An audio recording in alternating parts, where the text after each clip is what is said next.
They cut me out of the will, so I faked the paperwork and took everything. I never thought I'd be the kind of person who could forge a will. But when your own family spits in your face while smiling at your funeral tears, something inside you breaks. And once it breaks, it doesn't just heal, it sharpens. Let me take you back to the day it all started. My grandmother practically raised me. I was closer to her than anyone else in the world. She used to call me her little legacy, always saying, "What's mine will one day be yours, sweetheart." She said it so often, it felt like a promise carved in stone. She even had a handwritten note stuck inside her Bible, a personal promise that I'd inherit the house, the land, and her antique jewelry. But when she passed, everything changed. The day of the funeral, my aunt and uncle, people who hadn't visited her in years, showed up in black, like they belonged. They hugged me like nothing had happened, like they hadn't mocked me for living with her, like they hadn't laughed when I told them I planned to take care of her till the end. 3 days later, I got the call from the family lawyer. I was shaking when I picked up the phone. I thought it would be confirmation. The house was mine. I could keep the rose garden blooming like she wanted, keep her memory alive. Instead, his voice was cold. "I'm sorry, but your name wasn't included in the final version of the will. Everything has been left to Margaret and Charles." Margaret and Charles, my aunt and uncle, the ones who ghosted my grandma for over a decade. I couldn't speak. My world didn't just crumble, it exploded.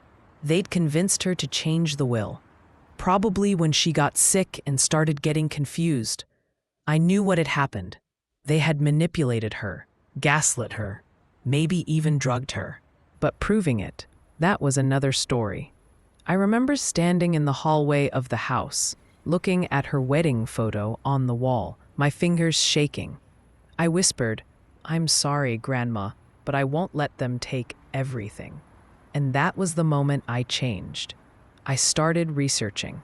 It wasn't hard to figure out that the final will had been signed less than a week before she died. A week when I hadn't been allowed to visit her. "She's resting," they said. "She needs peace." I now know they were busy rewriting history. I dug through old documents, emails, notes she'd written to me. And then I found it. A scanned copy of the previous version of the will from a year ago. My name on it, clear as day.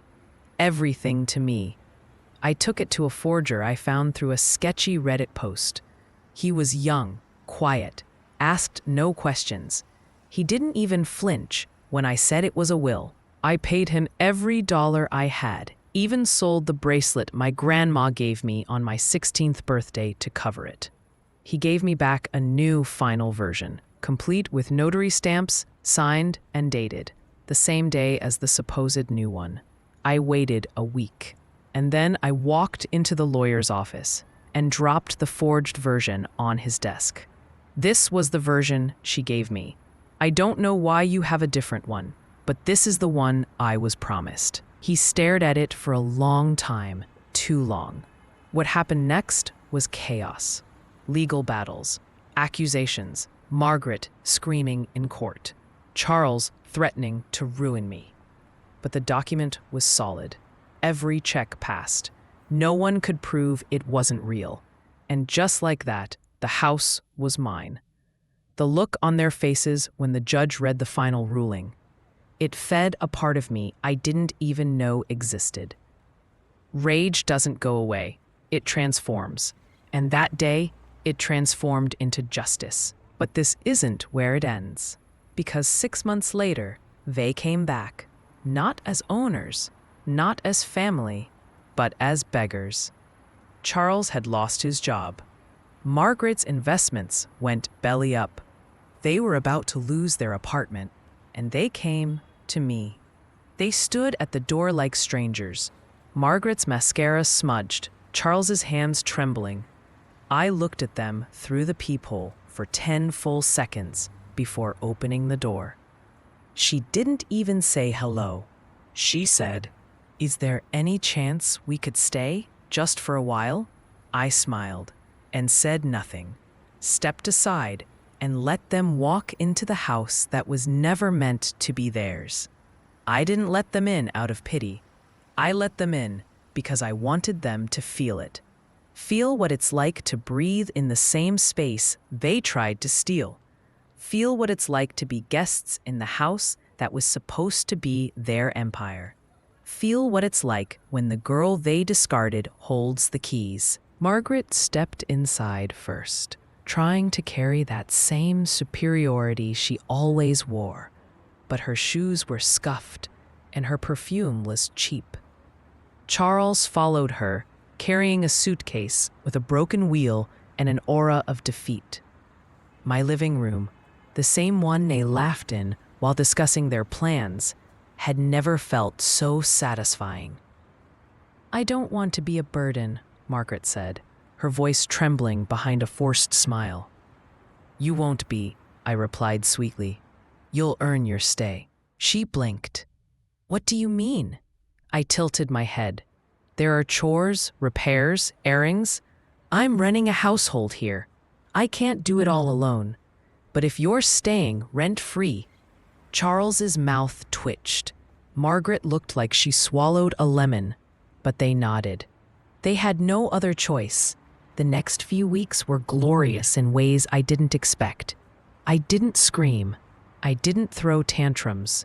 I gave them tasks. Margaret had to clean, and I mean deep clean, the entire house, including my grandmother's old room, which I had intentionally left untouched, thick with dust and memories. Charles was sent to the yard to fix the rotting fence, trim the overgrown hedges, repaint the porch. Every time Margaret coughed from the bleach, I offered her lemon water. Every time Charles's hands blistered from the shovel, I left a first aid kit near the door, unopened. One day, I asked Margaret to organize the attic, knowing full well it was where my grandma kept her old photos, journals, and notes, including pages about how much she loved me. I watched from the hallway as Margaret read them, face pale, eyes wide, realizing just how wrong she'd been. It was perfect, but it still wasn't enough. I invited people over, old friends of my grandmother, neighbors, even the lawyer. Every single time, I introduced Margaret and Charles not as family, but as distant relatives who needed a place to crash. I watched their faces tighten every time someone looked at them with vague judgment, trying to mask confusion with politeness. They weren't just humiliated. They were invisible. One morning, I printed out the original version of the forged will, the one that cut me out completely, and taped it inside the pantry door. I told Margaret I had a surprise for her in there. She opened it, she stared at it, and she knew. I didn't need to say a word. Then came the party, my grandmother's birthday. I threw a memorial brunch in her name, invited everyone who mattered, the lawyer, the neighbors, even my high school teachers. I gave a speech in the rose garden. Margaret stood by the kitchen window, watching as I recited the same poem Grandma used to read to me as a child. Charles didn't even come outside. He sat in the garage, drinking silently. And next morning, I found a note under my door. It said, "We'll be gone by tonight. You win." But I wasn't done yet. Before they left, I asked for one final favor. "Before you go," I said, "I'd like a picture, just the three of us, in front of the house." Margaret didn't speak. Charles looked like he might throw up, but they agreed. I positioned them in front of the porch, handed my phone to a neighbor, and as the camera clicked, I smiled. A full, satisfied, savage smile. They didn't. They left with nothing. No money, no title, no glory. Just memories of humiliation, silence, and the cold realization that everything they tried to steal now belonged to the one they underestimated. But here's the thing. My revenge wasn't about the house. It wasn't about the land. It was about standing in front of the mirror and knowing. They thought I'd break. Instead, I became the storm. For a while, everything was quiet. Margaret and Charles were gone. The house was mine. My bank account finally stopped bleeding after months of legal bills and forged documents. I slept with the windows open. I watered the roses. I stood on the porch barefoot and drank my coffee like a woman who had won. But peace is never permanent when you've built it on secrets. It started with a letter. A plain white envelope slid under my door one morning. No return address, just my name scribbled in a shaky, unfamiliar hand. I opened it, expecting another petty apology or pathetic plea. But what I found inside made my blood turn to glass.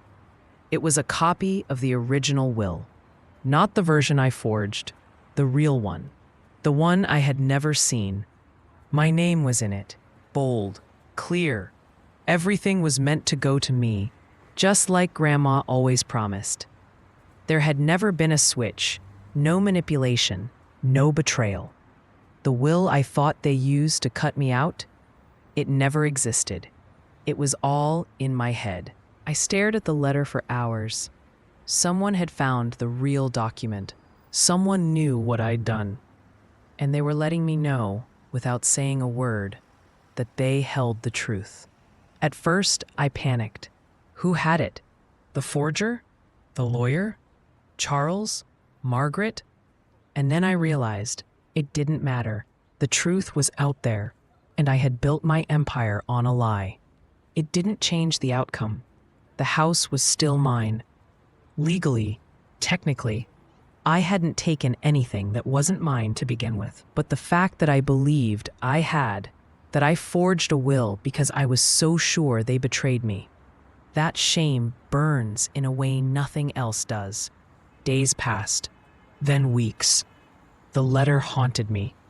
I started seeing things, hearing my grandmother's voice at night, not in a sweet, nostalgic way, in a judging way, like she was watching from the shadows of her old bedroom, arms crossed, disappointed. I stopped sleeping. The roses wilted. I kept the blinds closed. One morning, I found myself standing in front of the mirror, holding the forged will in one hand and the real one in the other. I looked at myself and whispered, was I ever the victim, or did I just want to be? That question still sits in my throat like a stone. Then, one final twist. I got a call from a nursing home. It was Margaret. She'd been checked in by some charity program after Charles left her and disappeared. She was sick, weak, alone. The nurse said, "She listed you as her emergency contact. You're the only one left." I should have laughed, hung up, blocked the number, but I didn't. I drove there. She looked small in the hospital bed, so much smaller than the woman who once sneered at my hand-me-down shoes and called me a charity case to my face. She opened her eyes when she saw me, didn't speak, just looked at me, like she was expecting me to spit or scream or turn away. I didn't do any of those things. I pulled up a chair, sat down, and for the first time in years, I told the truth. "I thought you stole from me," I said. "I thought you manipulated her, so I forged the will. I took the house. I humiliated you. And now," my voice cracked, "now I know I was wrong." She didn't say anything. She just stared at me. Maybe she didn't understand. Maybe she did. It doesn't matter now. I stayed for an hour, held her hand, and when I left, I didn't feel clean. I didn't feel redeemed. I just felt human. Revenge gives you fire, but it doesn't give you peace. Only the truth does. And sometimes the truth is uglier than the lie you built your whole life around.